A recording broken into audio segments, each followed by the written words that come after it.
तो स्वागत है। एक बड़ी खबर है। ईपीएफओ के अंतर्गत ईपीएस पेंशन प्रोवाइड कराई जाती है और इस ईपीएस पेंशन में बढ़ोतरी को लेकर लंबे समय से चली आ रही खबरों पर एक बड़ा अपडेट है। ईपीएफओ अपने पेंशन भोगियों और अपने कर्मचारियों के लिए बड़ी राहत दिया है। कंप्लीट जानकारी इस वीडियो के माध्यम से आपसे दिखाएंगे। आप सभी से निवेदन रहेगा, वीडियो को ध्यान पूर्वक देखिएगा। ईपीएफओ का बड़ा ऐलान है। ईपीएफओ पेंशन बढ़ोतरी को लेकर एक बड़ा ऐलान किया है। अब यहाँ पर कितनी बढ़ी आपकी पेंशन यह इस वीडियो में दिखाएंगे। ईपीएफओ पेंशन को लेकर लेटेस्ट अपडेट 2025 का बड़ा अपडेट यहाँ पर रहने वाला है। भारत में कर्मचारियों की सेवानिवृत्ति के बाद आर्थिक सुरक्षा के लिए ईपीएफओ यानी कि एम्प्लॉइज प्रोविडेंट फंड ऑर्गेनाइजेशन और ईपीएस 95 यानी कि एम्प्लॉइज पेंशन स्कीम 1995 महत्वपूर्ण योजनाएं हैं। साल 2025 के बजट में इन योजनाओं में बड़े बदलाव की उम्मीद की जा रही थी, जिसके तहत सरकार ने ईपीएस 95 पेंशन की जो वेतन की सीमा है, बेज सेलिंग जिसको कहेंगे, उसको बढ़ाने का प्रस्ताव रखा है, जिससे पेंशन भोगियों को अधिक लाभ यहां पर मिलने वाला है। साथ ही पेंशनरों ने न्यूनतम पेंशन 7,500 रुपये और महंगाई भत्ता यानी कि डीए की मांग को लेकर वित्त मंत्री सीतारमण से मुलाकात किया था। अब इस वीडियो में हम ईपीएफओ पेंशन 2025 के नए अपडेट व इसके प्रभाव और आवेदन प्रक्रिया को आपको विस्तार से समझाएंगे। ईपीएफओ और ईपीएस 95 पेंशन 2025 को लेकर जो मुख्य अपडेट है, पहले वह देखिए। केंद्र सरकार ने यूनियन बजट 2025 में ईपीएफ और ईपीएस 95 के तहत वेतन जो बेज सेलिंग है, इसकी सीमा को 15,000 से बढ़ा करके 21,000 करने का प्रस्ताव रख दिया है।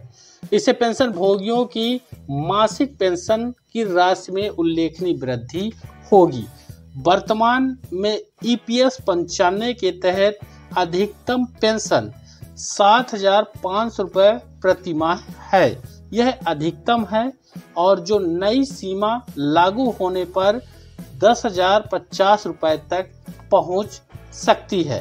वहीं जो ईपीएस 95 नेशनल एजुकेशन कमेटी है, उसने वित्त मंत्री से न्यूनतम पेंशन वर्तमान 1,000 रुपये से बढ़ा करके 7,500 रुपये की मांग पिछले समय की थी। अब ईपीएफओ पेंशन स्कीम 2025 को हम एक इस तरह से कुछ समझेंगे, जिसमें योजना का नाम ईपीएस 95 जिसको एम्प्लॉइज पेंशन स्कीम 1995, वर्तमान वेतन सीमा 15,000 रुपये यहाँ पर है और जिसमें प्रस्तावित वेतन की सीमा 2025 21,000 रुपये की गई है। न्यूनतम जो पेंशन है वर्तमान में 1,000 रुपये है, जिसकी डिमांड 7,500 रुपये की गई है। अधिकतम पेंशन 7,500 नई सीमा पर और यहाँ पर 10,050 रुपये ये नई सीमा पर यहाँ पर रहेगी। पहले की जो सीमा 7,500 रुपये ये अधिकतम थी। वहीं आपको बता दें कि जो पेंशन का इनका फार्मूला है, पेंशन योग्य वेतन और सेवा अवधि में भाग यहाँ पर 70 का करेंगे तो सभी कर्मचारी अपना ये निकाल सकते हैं। आवेदन की प्रक्रिया जिसमें ऑनलाइन ईपीएफओ पोर्टल पर होगा या फिर ऑफलाइन फॉर्म नंबर 10D है, जिस कंपनी में है आप उस कंपनी के माध्यम से फॉर्म नंबर 10D भर के आप इसका लाभ ले सकते हैं। अब ईपीएस 95 पेंशन बढ़ोतरी 2025 का कैसे फायदा मिलेगा। ईपीएफओ के द्वारा प्रस्तावित वेतन सीमा में वृद्धि से कर्मचारियों और पेंशन भोगियों को निम्नलिखित लाभ यहाँ पर मिलेंगे, जिसके तहत पेंशन की जो राशि है उसमें वृद्धि, जिसमें नई वेतन सीमा 21,000 होने पर पेंशन की गणना इस फार्मूले के आधार पर की जाएगी।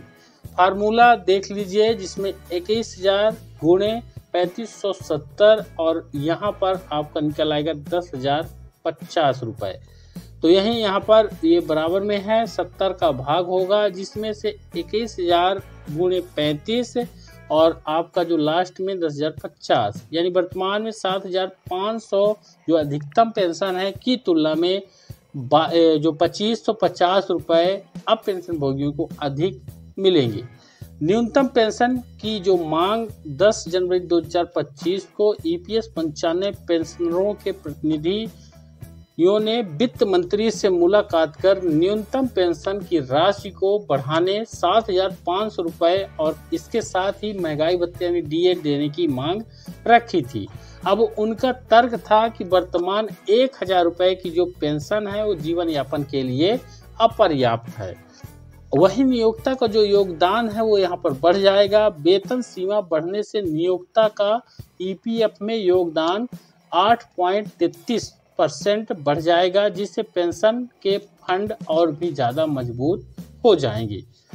अब यहाँ पर आप देख पाएंगे कि EPS 95 पेंशन के जो प्रकार हैं, EPFO पेंशन योजना के तहत निम्नलिखित प्रकार की पेंशन प्रोवाइड कराई जाती है, जिसमें सामान्य पेंशन में 58 वर्ष की आयु पूरी करने वाले कर्मचारियों को ये लाभ दिया जाता है।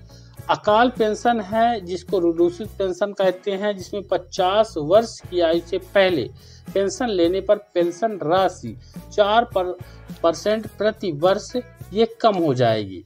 वहीं विकलांगता पेंशन भी कर्मचारियों को दी जाती है। विधवा विधुर पेंशन भी EPFO की तरफ से सदस्य की मृत्यु होने पर पति या फिर पत्नी को प्रोवाइड कराई जाएगी। बाल पेंशन भी दी जाती है, जिसके तहत सदस्य जो हैं कर्मचारी हैं उनके बच्चों को 25 वर्ष की आयु तक यह पेंशन की राशि दी जाती है। अनाथ पेंशन भी, जिसमें माता पिता दोनों के निधन होने पर इस पेंशन का लाभ बच्चों को दिया जाता है। अब EPFO पेंशन 2025 में जो एप्लीकेशन की प्रोसेस है वो किस प्रकार रहने वाली है। अब EPS 95 पेंशन के लिए आवेदन करने की प्रक्रिया यहाँ पर बदली है, जिसमें फॉर्म नंबर 10D भरना है, जिसमें सेवानिवृत्त के बाद EPFO पोर्टल या कार्यालय से फॉर्म नंबर 10D आपको प्राप्त करना है।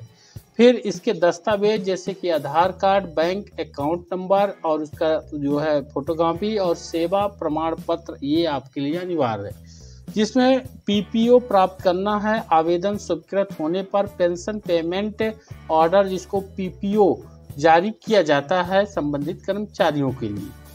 वहीं पेंशन शुरू होगी, जिसमें PPO मिलने के बाद बैंक खाते में पेंशन जमा होने लगेगी। ऑटोमेटिकली ये ऑनलाइन प्रोसेस रहेगा।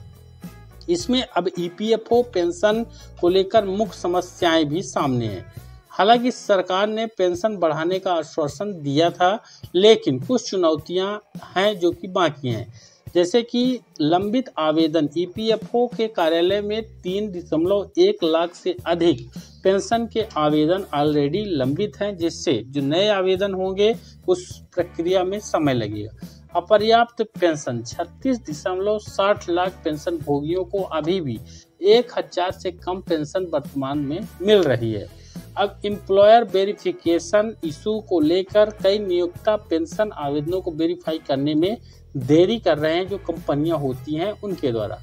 अब यहाँ पर मुझे उम्मीद है कि ये जो आप अभी जानकारी देखे हैं ये आज की सबसे बड़ी और लेटेस्ट अपडेट है, जिसमें न्यूनतम पेंशन की राशि को बढ़ाया गया है और मुझे उम्मीद है कि यह जानकारी सभी के लिए अपडेट है। इसके आगे के जो नियम है आधिकारिक वेबसाइट पर जल्द आएंगे और अधिक जानकारी के लिए EPFO की आधिकारिक वेबसाइट विजिट कर सकते हैं। जैसे ही अपडेट आएगा हम आपको उसको भी अपने चैनल में दिखाएंगे। वीडियो को ज़्यादा से ज़्यादा लाइक करना है, शेयर करना है और चैनल पर नए हैं तो सब्सक्राइब जरूर करना है। धन्यवाद।